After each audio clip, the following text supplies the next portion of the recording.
I'm a firm believer that you can never have too much of a good thing, so today I'm making more of my DIY Disney princess pumpkins.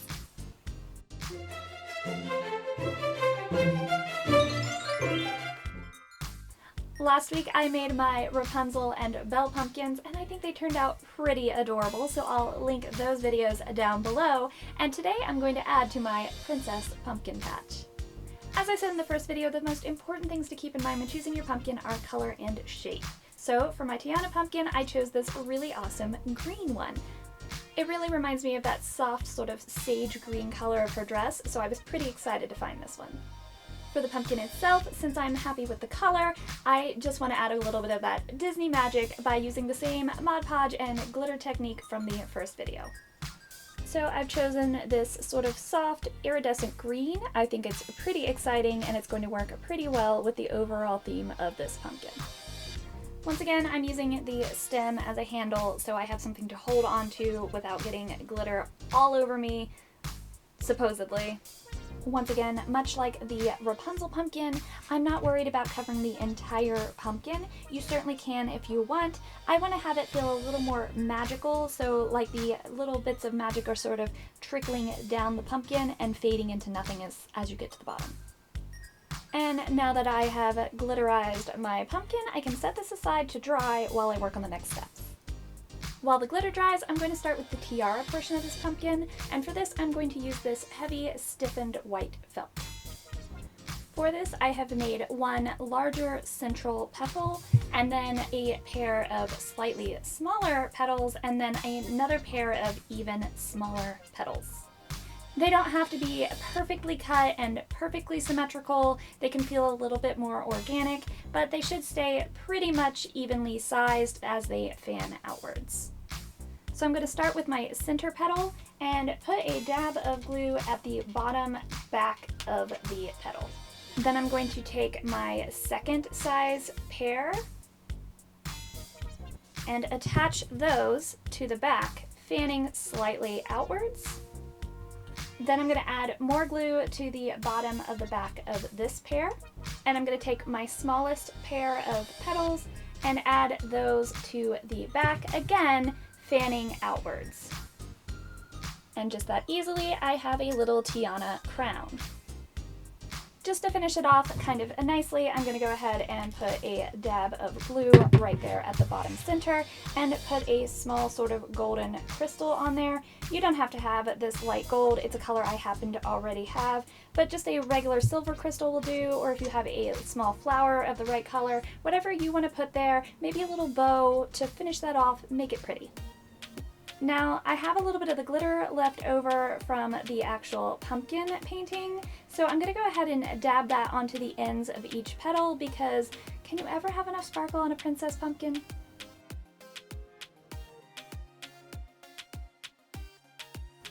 And again, just set this aside until it dries. One of the nice details about Tiana's dress is that sort of floral viney spray that goes down the side of her skirt. I absolutely love that, so of course I'm going to tie that into the pumpkin. I chose some leaves from Silk Flowers that I think the color and the size and the shape all tie nicely into my pumpkin, and I'm just going to peel them off of the plastic stems. I'm going to run a thin line of glue down about half of the stem of the first leaf. And then kind of finding where the bottom of the pumpkin is, I'm going to go ahead and just stick that down slightly angled. Then I'm just going to continue that pattern, sort of alternating upwards in a sort of swooping spray of leaves. By only gluing down the tops of the leaves, the bottoms are free to sort of stick out a little bit and you get a little more dimension and depth to the pumpkin. And my last leaf is going to go all the way up to the stem. Now I'm going to take my little tiara and I'm going to end up pushing it down sort of into the indentation near the stem of the pumpkin and glue it to the actual base of the pumpkin as well as the stem to make sure that it holds in place really well. And I'm going to push it down into place, and I'm going to hold it there for just a minute while it dries. Then I'm going to go around to the back here and I'm going to find the places where the stem and the tiara overlap, and I'm going to put more glue there just to make sure that it really holds into place. And there's a nice and easy Tiana pumpkin with just a little bit of sparkle. Now, I might have a slight, teeny tiny mermaid obsession.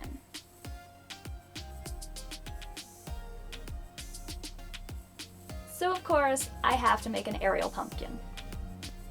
Normally nowadays, you can find those teal pumpkins pretty easily, but of course, I couldn't. So I am going to take a white one and paint it. I'm just using regular acrylic paint in a sort of sea green, tealy sort of color.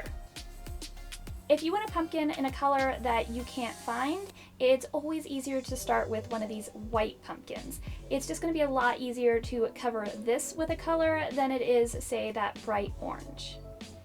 Now these super smooth pumpkins don't paint super easily and cleanly, but that's okay. I'm going to be able to mask that later and have a nicer texture. But for now, I'm just trying to get a nice, fairly even and smooth coat, but I'm not worried about completely getting rid of my brush strokes on my first coat. Again, I can use the stem as a handle. Even if you plan on removing the stem in your design process, it's nice to keep it on here at the beginning if you're going to be doing any sort of painting. Also, again, I'm not going all the way to the very bottom. There's just no point in really doing that because when they're out on display, that's not going to be visible. Might as well save your materials. And as you can see, I'm already a much more mermaidy color. I'm just going to let this first coat dry. My first coat of teal is dry, so I'm going to go ahead and do a second thin coat. Next, I've grabbed a packet of assorted seashells. You can find these at the dollar store or Walmart or craft stores. They're all over the place. Now, because these are actual natural seashells, you can see there's a whole lot of variety in the colors and textures. I want to pick out all the lighter, whiter ones because those will be easier for me to paint. Now I'm going to take some gold and silver metallic paints. I like to start with the silver and sort of brush pretty much over the majority of each shell.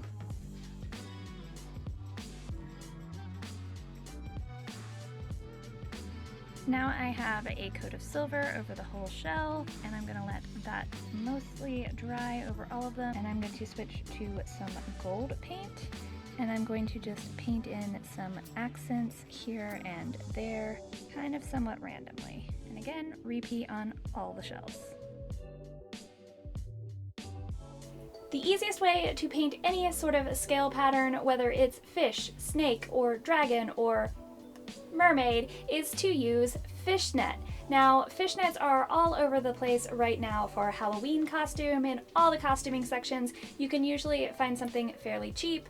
I'm going to cut off one leg of the tights so that I can spread this entire little foot section over my entire pumpkin. Even if you spread it out as far as you can, if you're using any sort of reasonably sized pumpkin, there's a good chance you're not going to cover the entire pumpkin super easily. So you can go ahead and slit up one section if you want. So now that I have slit the fishnet, I can go ahead and stretch this over my pumpkin. Now I'm just going to put a little bit of the same silver paint that I used on my seashells onto a cheap, spongy craft brush, and then you just dab it over the pumpkin, like so that you're going through the fishnet and onto the pumpkin. You can do the entire pumpkin if you want. I'm just doing sort of random little patches. I still want that teal color to come through and be very prevalent because I'm not going for totally sparkly so much as definitely mermaidy, fish scaly. Once I've gone over everything with the silver, I'm going to now go in and do the same thing with gold, probably slightly less of it than I did the silver, just because it pops a lot more and I don't want it to overpower, but I want to have the same sort of blend of gold and silver as I did on my seashells. I'm trying not to cover my silver areas. I'm more going through the areas in between silver patches and along the outer edges of them. And just like the silver, in some places I'm letting there be a lot of gold, so there's a very obvious gold area, and then in other areas it'll just be the slightest little dusting of gold to be a little more subtle. Now, once I have everything kind of dusted over with the gold and the silver, I want this to dry just a little bit before I take the fishnet off. If you take it off now, anywhere where there's a thicker glob of paint, you're just gonna smear it. So I'm gonna go ahead and hit this real quick with a blow dryer. And now I have some very light but very magical silver and gold mermaid scales. Now I'm going to place a seashell onto the pumpkin and get an idea of where the shell is actually making contact with the pumpkin underneath, and then I'm going to add a little bit of hot glue to those spaces. Now I'm just going to repeat that going around the entire stem of the pumpkin. Now when I've gotten to my last spot, I'm going to play around with a couple different shells until I find one that I think fits the best.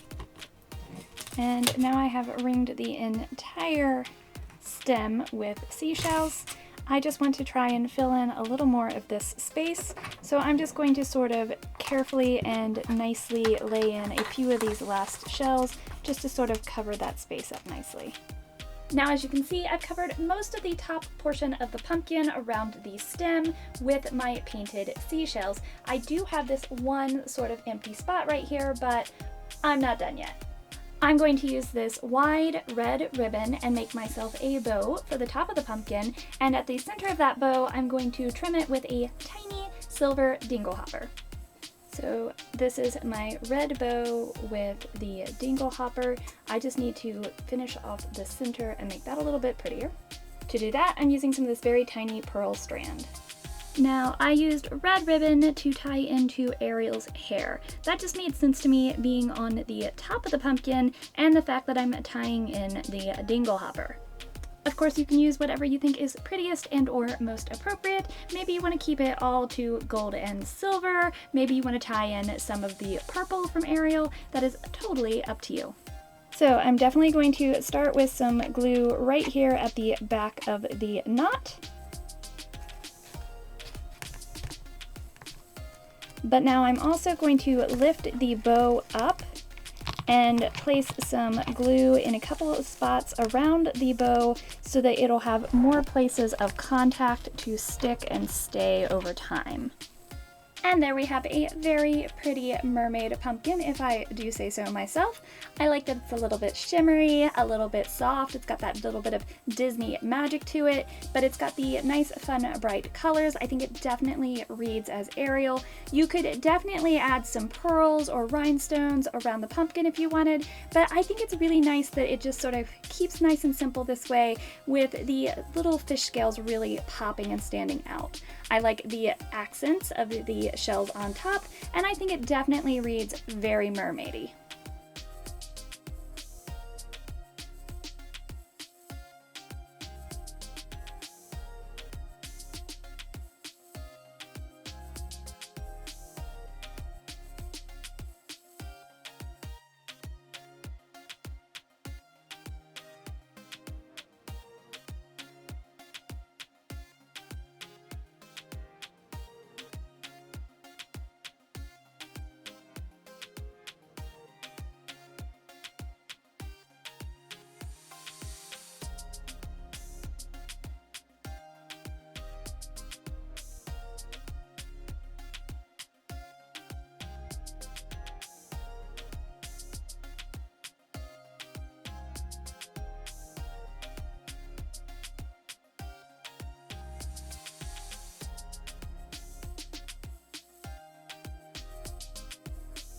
And now my princess pumpkin patch is complete with Belle, Rapunzel, Tiana, and Ariel. If you found this helpful and inspiring, I hope you'll like and subscribe down below. What kind of princess do you think you would like to make for your princess pumpkin patch? Have a beautiful day, and I'll see you next time.